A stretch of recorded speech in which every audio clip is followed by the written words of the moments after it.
Hello and welcome to the next in our series of podcasts, critical appraisal of a research article in the field of radiotherapy and oncology. My name's Heidi Probst.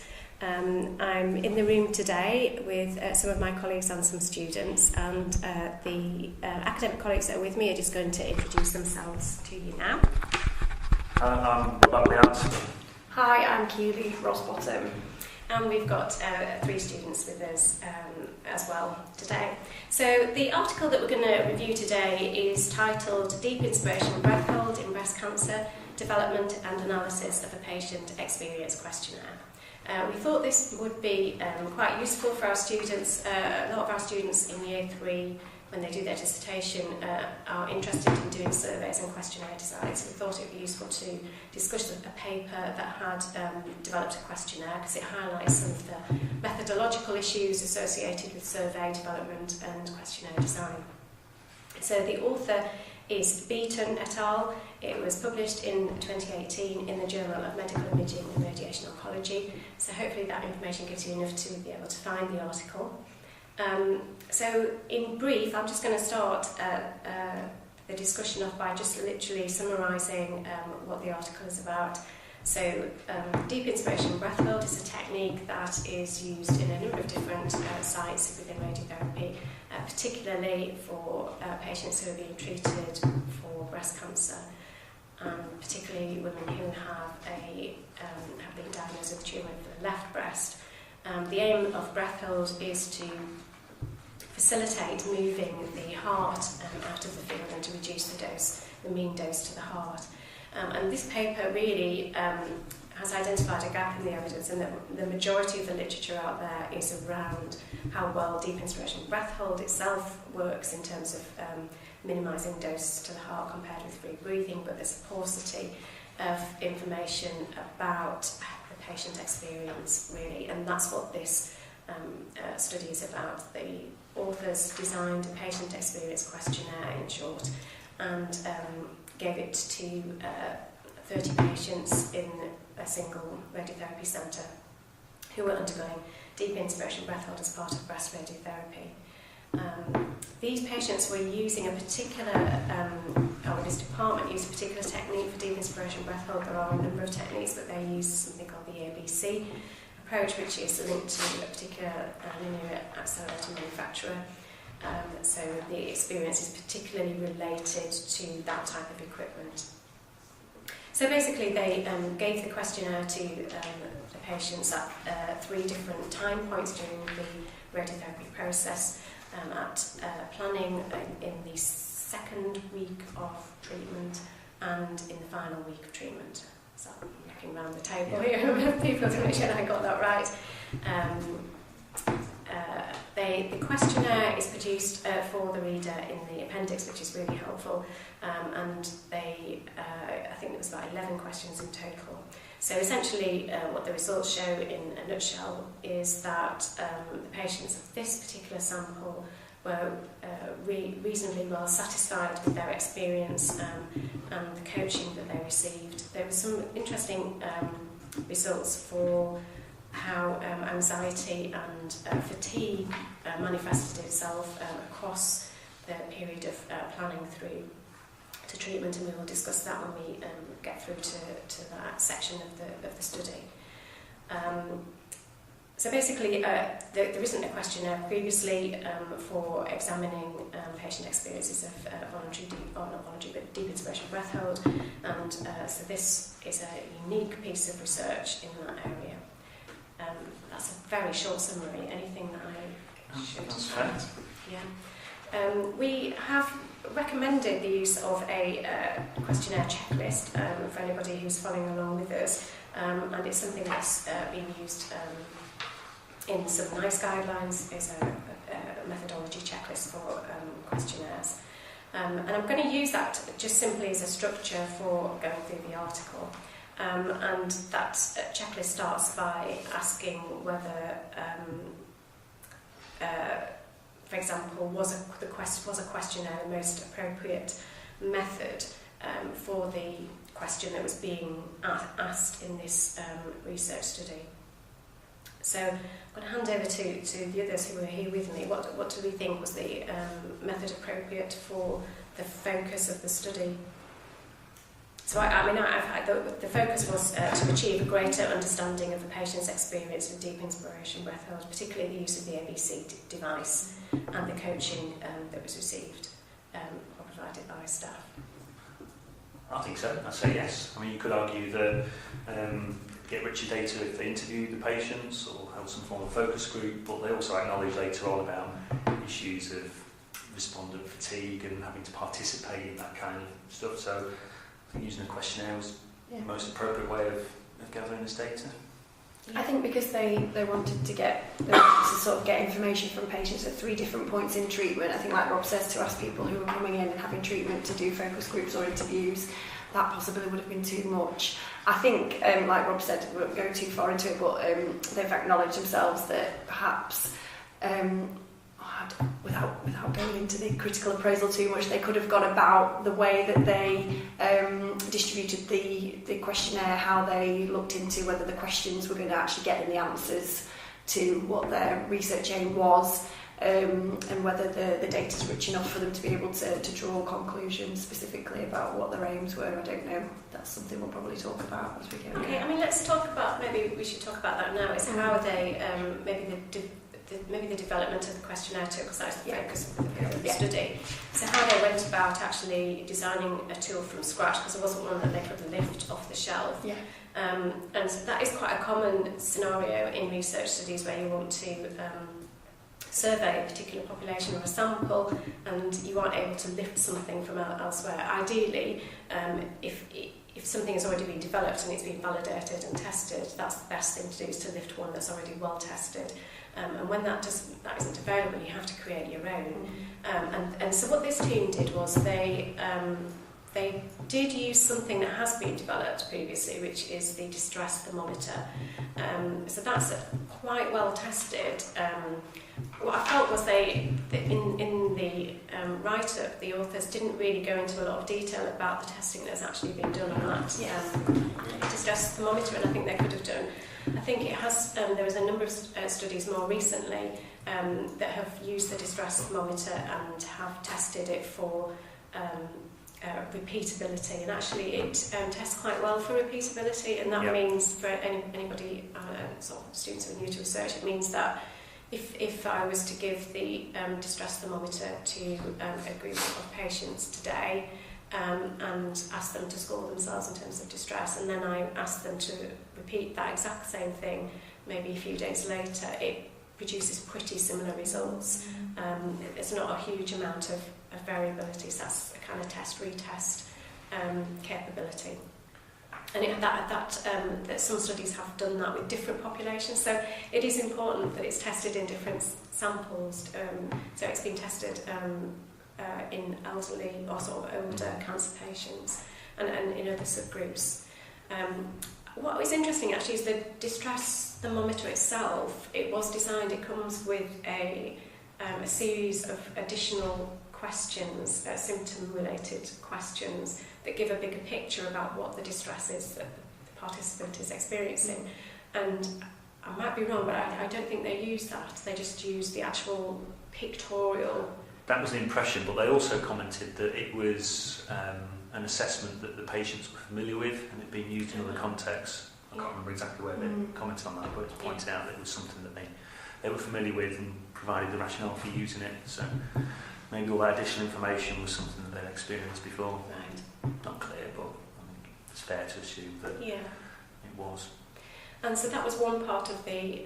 there was 11 questions, wasn't it? I've not made that incorrectly.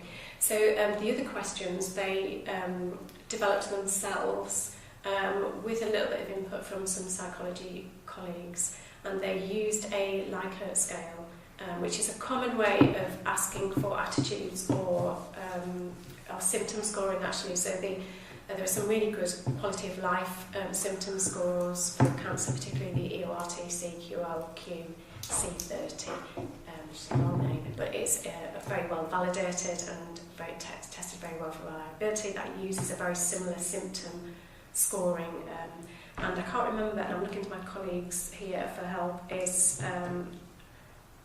Was it a 4-point or a 5-point Likert? 10. Was it 10? Or was I think it was distress? Yeah. No, it was. For questions 1 to 5, it was on a scale of 10. Oh, right. Not at all to extremely. Right. With some bandings in there. So 0 was not at all, 1 to 3 a little, 4 to 6 somewhat, 7 to 9 very, 10 extremely. Okay, so there in that figure 1, sorry, that is, so that's for the other questions.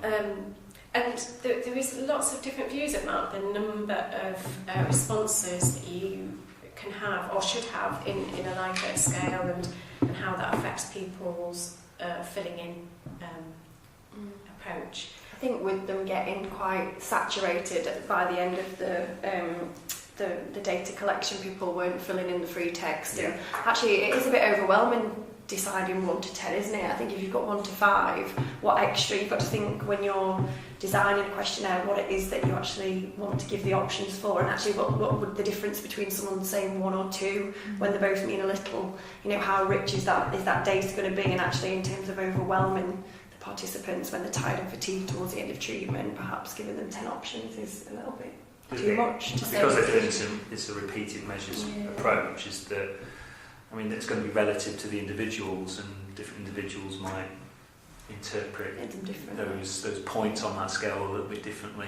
I think what they didn't do for me, which I've queried, and I may have missed this reading the article last night, but I didn't see any evidence of them piloting the questionnaire. So usually if you produce a questionnaire, you would bring your questions together and then try to get some sort of face validity. So can you review this questionnaire maybe to a couple of patients, maybe to a colleague, and say, actually the questions that I'm asking, do you interpret them correctly? Are you going to give me the information that's going to enable me to answer the research question that I've got? And were there any questions that were ambiguous? So did you understand what it was that I was asking? And then you would then modify that off the result of the pilot before you then give it to the actual participant. So I don't know, did I miss that? Because I didn't read anything about a pilot. Also, in some way, interpret it as this was like the initial feasibility. Yeah. Which, without, and again, it's a little bit unfair to jump straight into a criticism, but exactly. If that was the point, there was nothing in the results and the discussion that assessed the internal consistency, the reliability of this measure, which to me was the point of the paper, which is a little bit of a shame. So, for the students that are here, you're probably vaguely aware there's different ways, as Heidi referred to earlier, of assessing how suitable a measure is, and there's various different tools. So one of them is a little method for assessing something called the internal consistency of a scale like this called Cronbach's alpha, and it gives you a value from 0 to 1, where 1 is it's perfect and 0 is basically wasting your time, not consistent at all. And that's something they could have done with the data that they had, to come up with an actual figure for this, to give an indication to other people who might consider using this as an indication of how reliable and consistent the scale was. And there's conventions that people refer to, so essentially anything over 0.7 would be considered acceptable, and below that, or significantly below that, would not be. Yeah, absolutely. So I agree. There wasn't a pilot, but it didn't come to light till you get quite late on in the paper that actually this is the pilot. Yeah. But as Rob said, just to summarise, that if this is the pilot, then perhaps we would have, as readers, been expecting to see something around testing the reliability of the questions that were developed.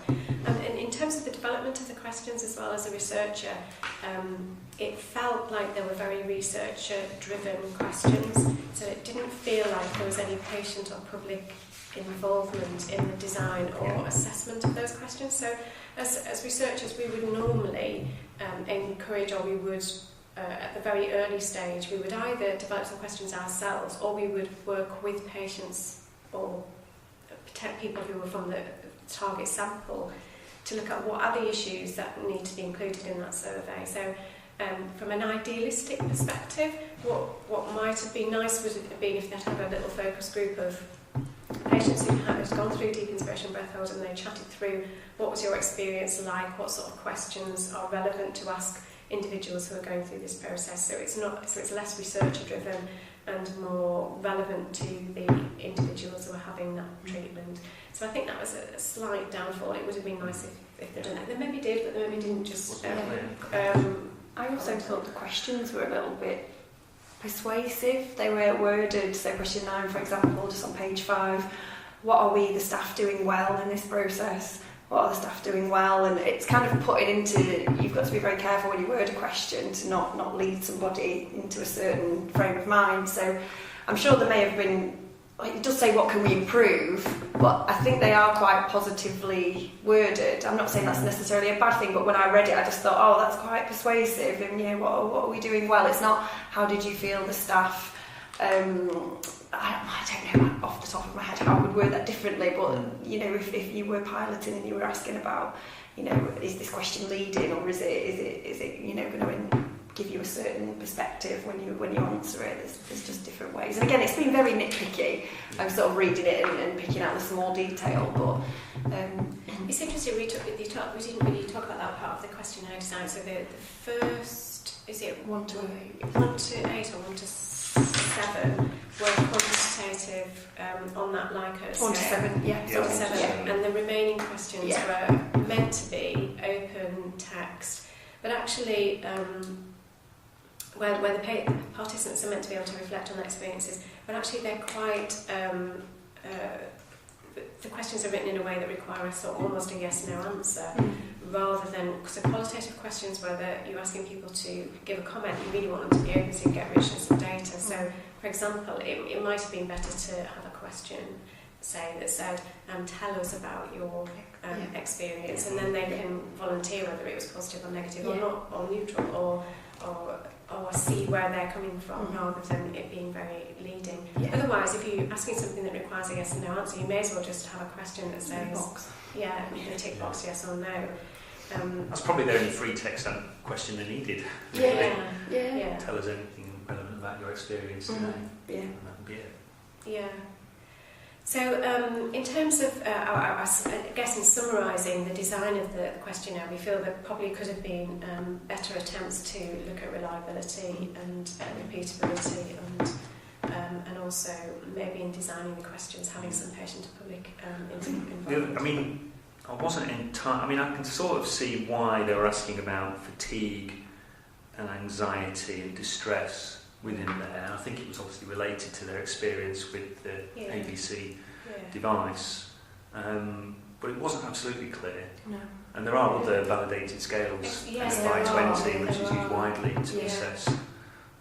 And they would have been better, perhaps, because they're validated. Using the relevant section from that.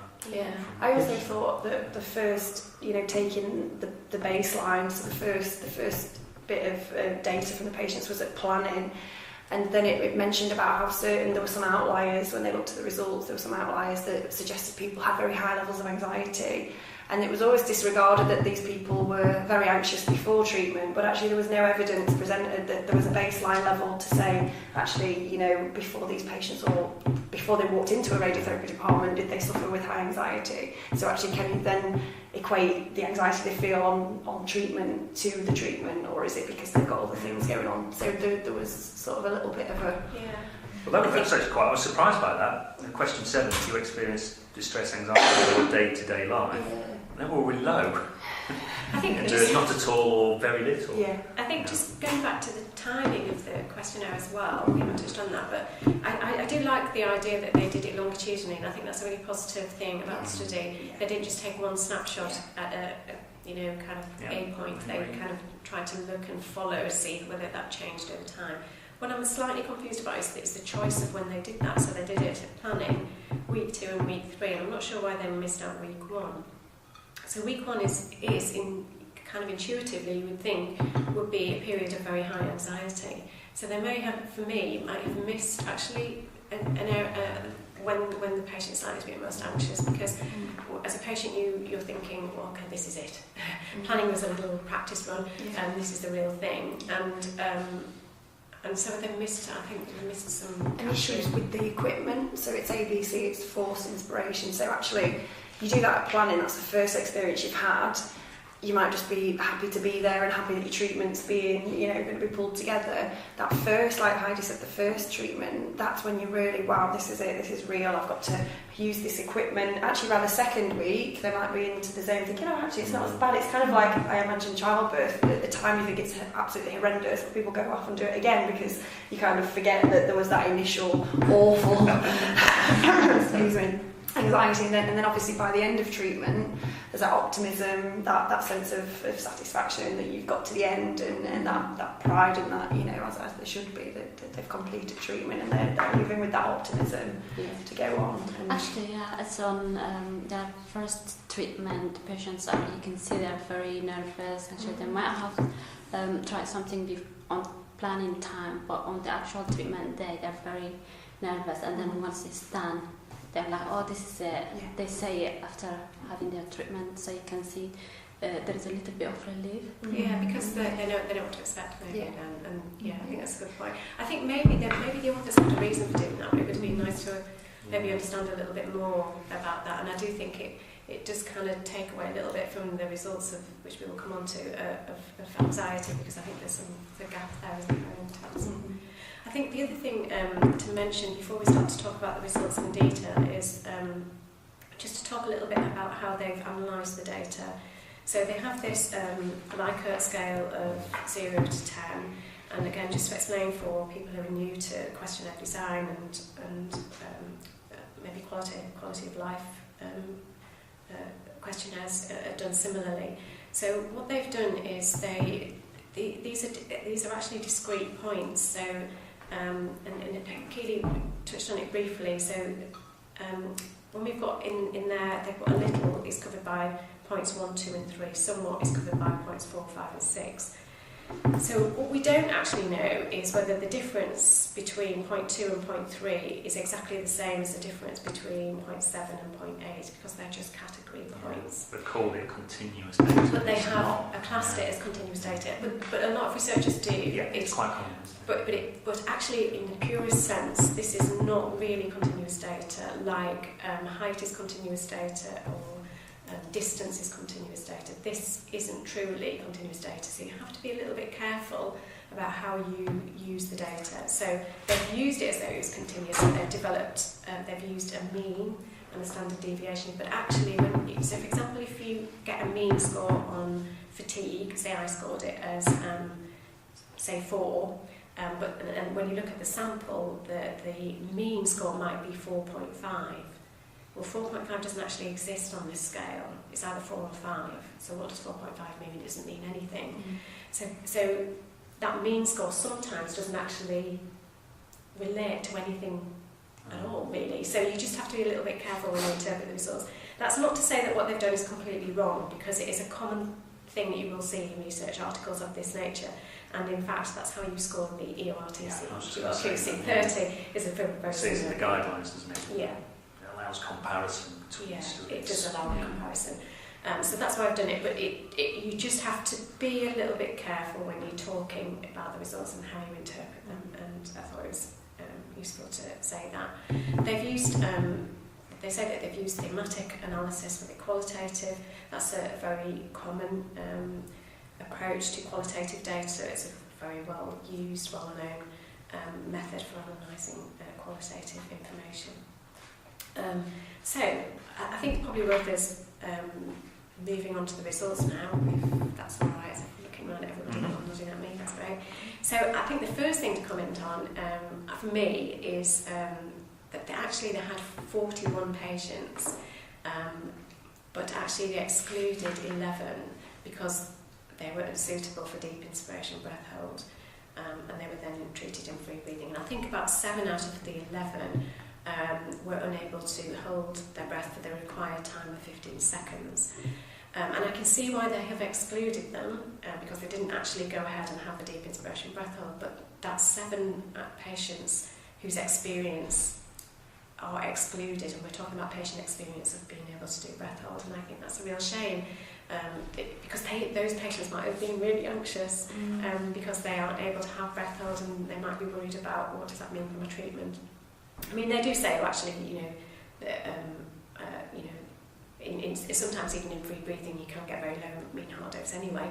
But I think in terms of the design of a study, I would have liked to have seen those at least with some planning survey, even if they're not continued through treatment. I don't know what other people think. I mean, it could be that those 7 patients, through because of respiratory difficulties, couldn't manage the breath hold, but that would have then increased their anxiety along the lines of, well, am I missing out on something that might improve my chances of getting better? If they're trying to assess whether or evaluate whether the ABC equipment is fit for purpose and whether was there a fundamental reason why those 7 people couldn't get on with it? Was it due to their own lung capacity or comorbidities that they had? Or was it something to do with the design of the nose piece or the shape of their mouth? Or do you know what I mean? You can't drill down and get every single bit of information, but like you say, there might be some key points in there that actually would feed back to the equipment and the comfort and how it would be more compatible to a certain person, jaw shape or teeth, whatever it could be. I think the other thing as well is they were particularly interested in the patient's experience and the coaching, and so although their results say that their patients found coaching to be extremely helpful with a mean response of 9.57, which is very high out of 10. We don't know if those 7 that were excluded, maybe they felt the coaching wasn't. Well, I wondered, one of the questions I had was whether the same patients were treated by the same members of staff, because actually someone's coaching technique may be different. Those 7 who were excluded may have had someone who was a bit more, matriarchal, hold your breath, or someone who's like, okay, so now I'm going to do this, and there's different ways of coaching. There would be a standard, I would imagine, the standard training package delivered, but actually, is it the same person? Is it different if I had a male or a female or some older, younger? I don't know. There's many different demographics that may, sort of impact on that, but it would have been interesting to drill down a bit more as to why those 7 maybe didn't get on with the was it the coaching, was it the equipment, was it their lung capacity, was it like what says some comorbidities? Exactly. I think the other thing to point out is in research studies it's really helpful if the authors present a table of patient demographics, which these authors have done. It's really helpful because you get to see a picture of what the sample is made up of, and they present the sort of mean age and the T stage and the prescribed dose, etc. All of that information, and this is for the 30 patients that were included. It would have been nice if we could have seen what the those that were excluded, how they fitted, and what the difference is, and if there were any other comorbidities of those 7. But it is really important to see that patient demographic. It's really good that the authors included that.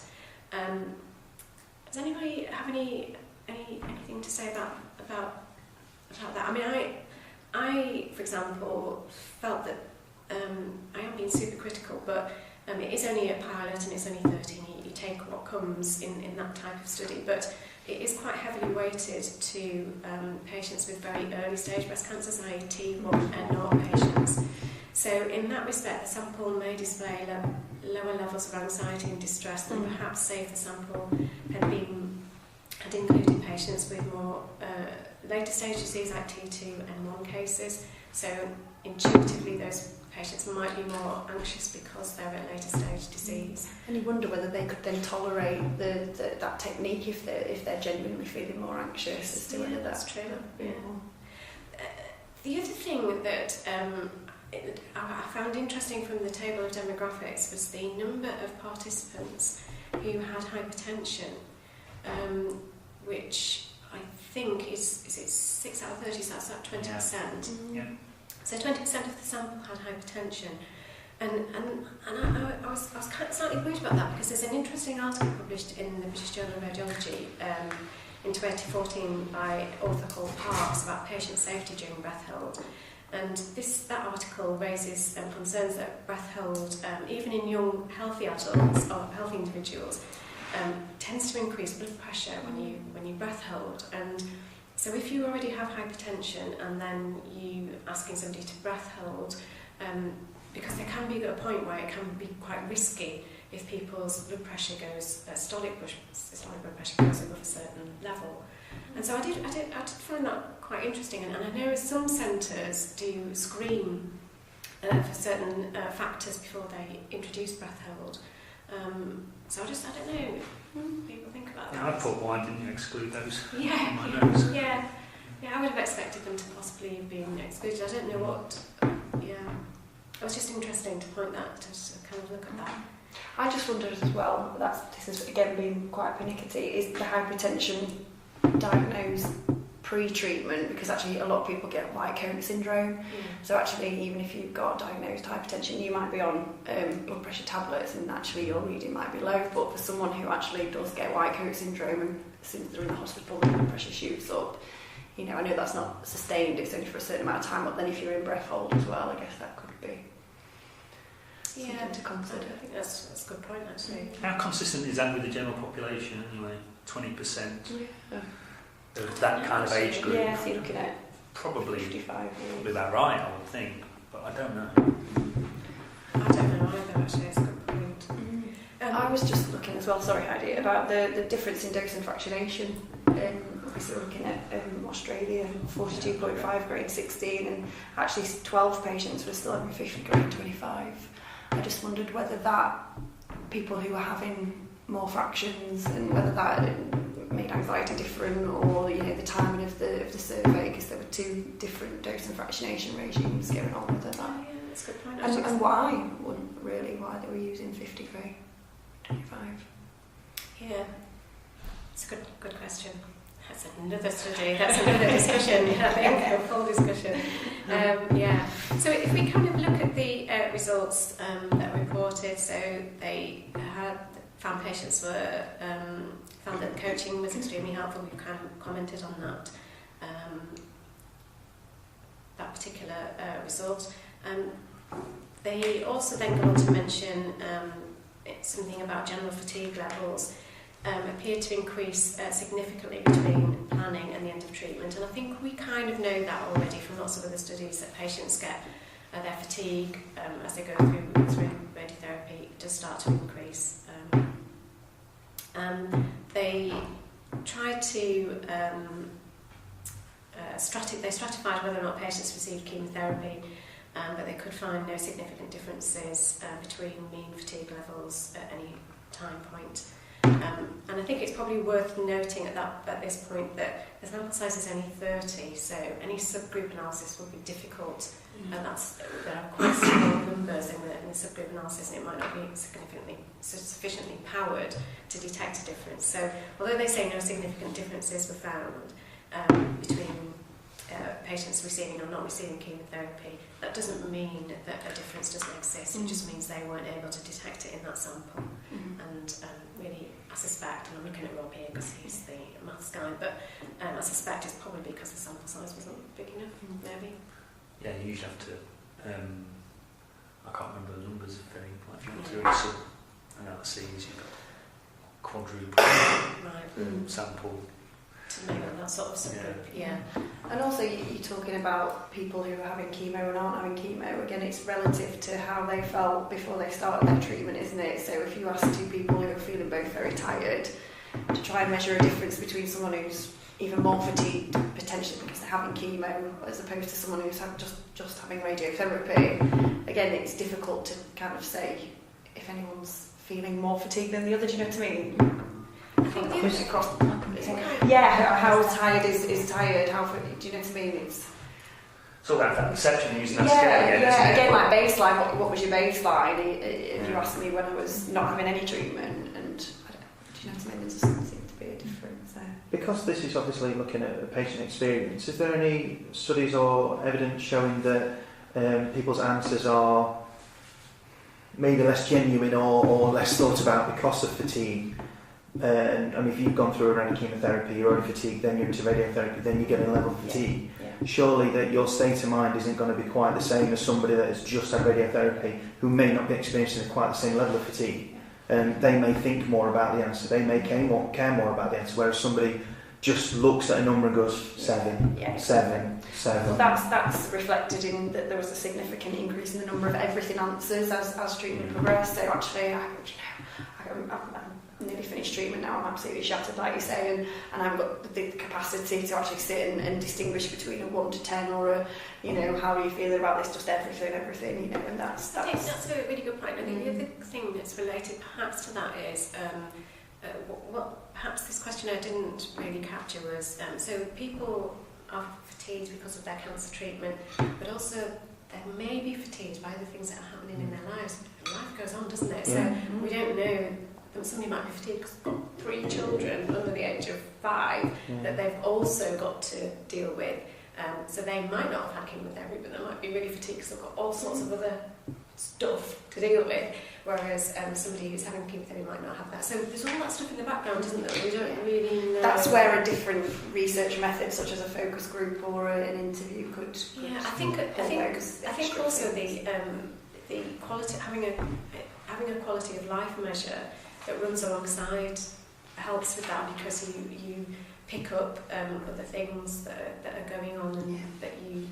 Or what is the norm for that person? Maybe you just thought your life's so busy, you're always fatigued. You just crack on, that's normal for you. It's relative to what you're used to, isn't it? Yeah, there is. And so they produce a nice table of mean responses to the first 7 questions about coaching, and they look at them over those time points, planning treatment 1, and they look at see whether there's a significant change, and the only one that showed a significant change over time was the level of fatigue. And as we've already mentioned, actually, if they had a bigger sample, that might, like those figures might be slightly different. Anything about those? Anything that's interesting there? I think they're all quite high, aren't they? Yeah, that's the only thing I would say is that it's quite clear that they're happy with it. Yeah. There's no obvious, that's, the results speak for themselves there. Yeah.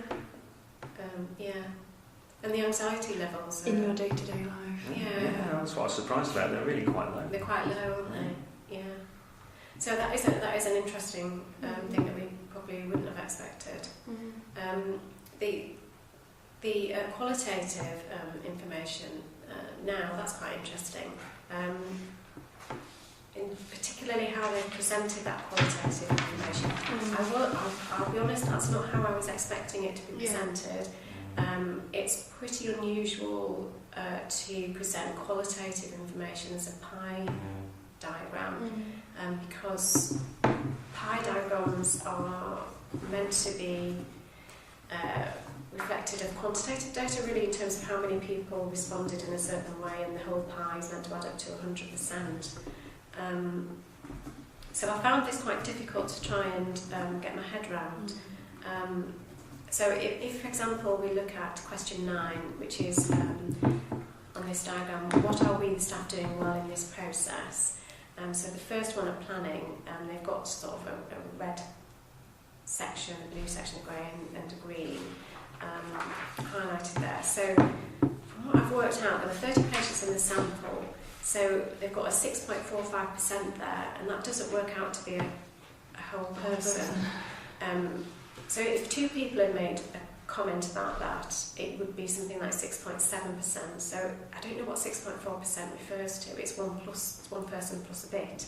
So I don't really understand what these pie charts mean and what the percentages refer to. And similarly for that same question for treatment, the red section of treatment 1 is 25.81%. That's somewhere between 7 and 8 people. Between 7 or 8 participants mentioned the word everything.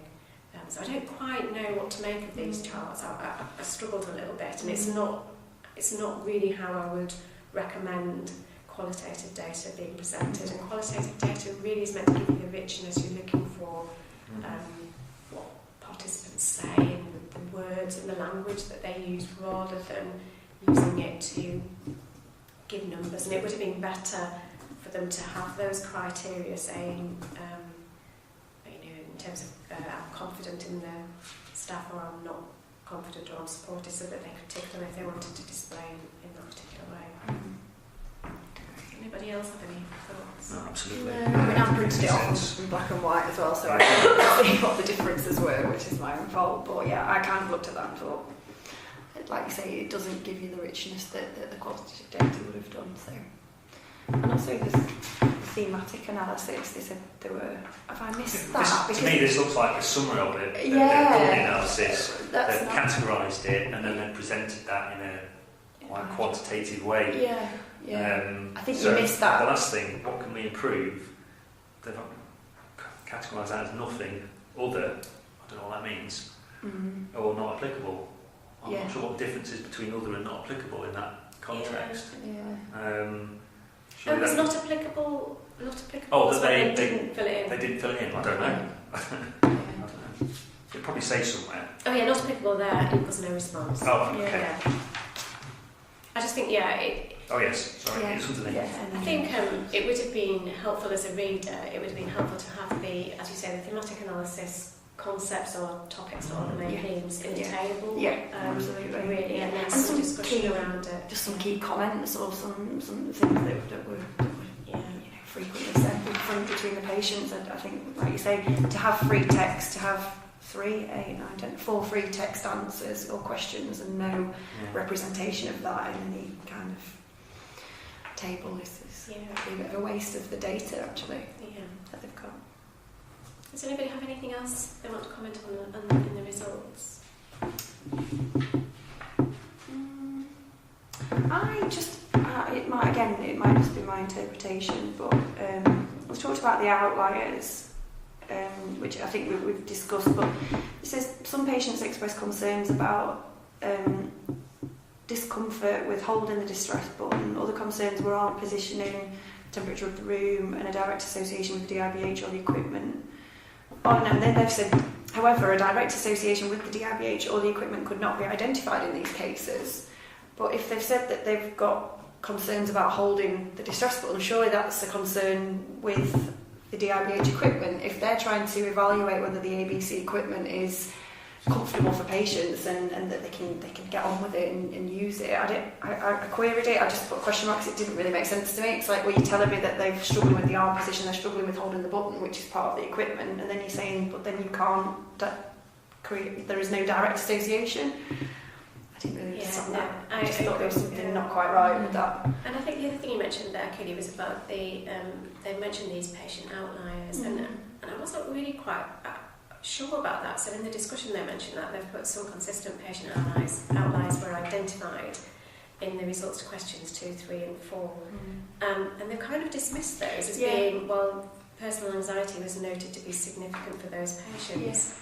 And then they've said, oh, you will get some outliers, but isn't that part of your sample? Yeah, isn't that, should you screen for people who are highly anxious to not give them the option of using that technique because they're not going to... almost excluding them as being they're not the norm, but actually they're part of the sample. Yeah, is that not the point of the study, to look at who's going to be able to utilise that technique? And why were they anxious? Yeah. I don't know. Well, that was jumping ahead of it. That was my comment in the conclusions.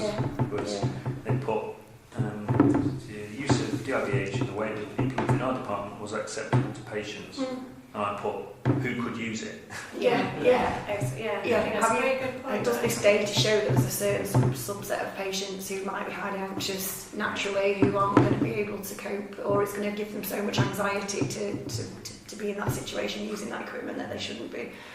Yeah, and I think the other thing in the discussion that kind of jumped at me a little bit was they put, as you mentioned, Keely, that many patients had stopped answering the free text questions at treatment 1 and treatment 2 time points, and then it seemed that patients either believed nothing to add from these, or they were experiencing despondent fatigue, or alternatively, the questions weren't relevant. Yeah, absolutely. I've got a different method required because obviously you're not getting what they're not of interest to what the patients are interested in. And I think that goes back to what we mentioned right at the beginning about having patient and public involvement and having the questionnaire driven more from what's relevant to patients rather than researchers. The psychologists and the statisticians and the radiographer will ask these questions to get the answer. Actually, it's not relevant. The patients have stopped answering the questions because clearly they're not and they even don't see them as being significant or relevant to how they feel at that point, or it's not the right method of getting that information from them.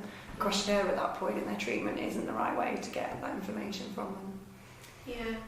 So we ended on a bit of a negative there. So I'm going to the only thing I was Yeah. I'd add about the discussion was that I think they missed a trick in that they didn't really compare their results, their findings, with what I could find was the only other paper that looked at patient experience at DIBH, which was Neil McParland's from 2015. And they did actually cite a paper early on in the introduction, but they hadn't then sort of compared their findings with his. Yeah, and that's really quite an important aspect of the discussion. And for students who are listening, that's really what the discussion is really to do, to put your results in the context of the research that's out there. And how did it compare with Neil's work then? I don't know. It's just that I'd done a quick search myself to sort of, because when they said this is the first work that's looked at experience of this, I thought, I'll have a quick look. Yeah. And I came across that, but I didn't, because if I'm honest, I looked at this last night and I've not. It'd be interesting to look at what his results, and whether they are similar or different, or and particularly the method actually that he might have used actually. I mean, on a positive, in the discussion they did acknowledge that these questions could be improved by varying them to better suit the treatment stage and experience of the patient. Like you said, there was quite a lot of early stage patients, and whether that would be different for other patients. And future questionnaire developments would also benefit from patient input to ensure survey is relevant to their experience. So they are acknowledging that obviously there was a limitation with some of the questions that they were asking, and the amount of the richness of the information that they got back from the patients in terms of sort of patient involvement. That's perhaps something that if this is the pilot, that they would then go on and modify with the help of a focus group. That's a very good point. And I think in terms of the study as a whole, I think they have to commend them for at least attempting to evaluate patient experience. Yes, absolutely. They are right that the vast majority of literature in this field is around quantitative assessment of the actual technique, and there is a real paucity of information about patient experience, and this was a sort of pilot that they mentioned. It's really worthwhile. Yeah, it is, and we've highlighted some areas that we feel that perhaps would have made it a stronger piece of research for others to build on. And going back to the patient-public involvement aspect, I'm gonna kind of get my pitch in here, because the College of Radiographers in the UK has just published a document on patient-public and professional partnership, which is a fantastic framework that's come out of working with patients and members of the public and radiographers as well, about how you should involve patients and the public in all aspects of service design, service delivery, education, and also research. And it's a great document, and any students that are listening, it's worth having a look on the Society and College of Radiographers website for that document and having a little read of it, because it does explain where the patients would like to see their involvement and have the voice, where they would like to have input, and the college is very much wanting to improve that partnership, and it's not just about us doing research on patients, but really with patients and doing research that patients it's a value to them, not just a value to us. So. I think one of the positive things I'd say about this paper was that if you were a breast cancer patient who was about to, and this might be on the horizon for you, if you looked at this, I think you come to the conclusion that given the strength of the results for those that can use this technique, there's nothing to worry about.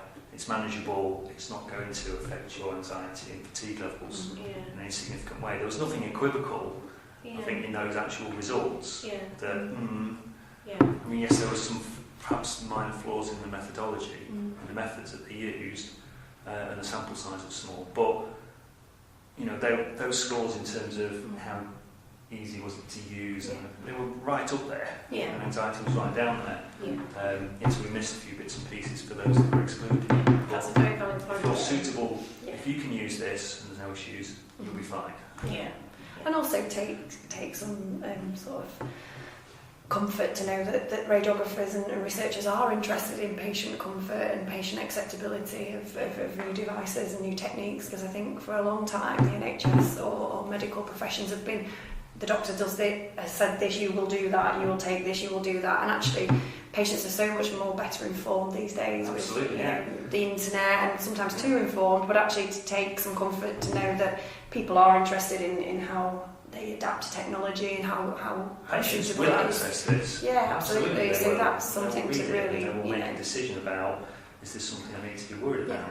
Yeah, definitely. Instead of it all being accuracy, reproducibility, which is very, very important, but obviously we've got the flip side, is how does that feel for the patient? So I think that's really important. That's a really good point. I think there are two good points that I think we should end on. I'm just going to quickly look around the room and see if there's anything that anybody wants to add, or a point that you desperately have wanted to say all the way along and haven't had a chance. Now's your chance. I'm looking at them shaking their heads. So I think that's a really good point to finish on, actually. Thanks for that, Katie and Rob, for those 2 points at the end, because I think that's really important. And just to finally say, we hope you find this critical appraisal podcast useful, and keep listening for the next one in the series. Thank you.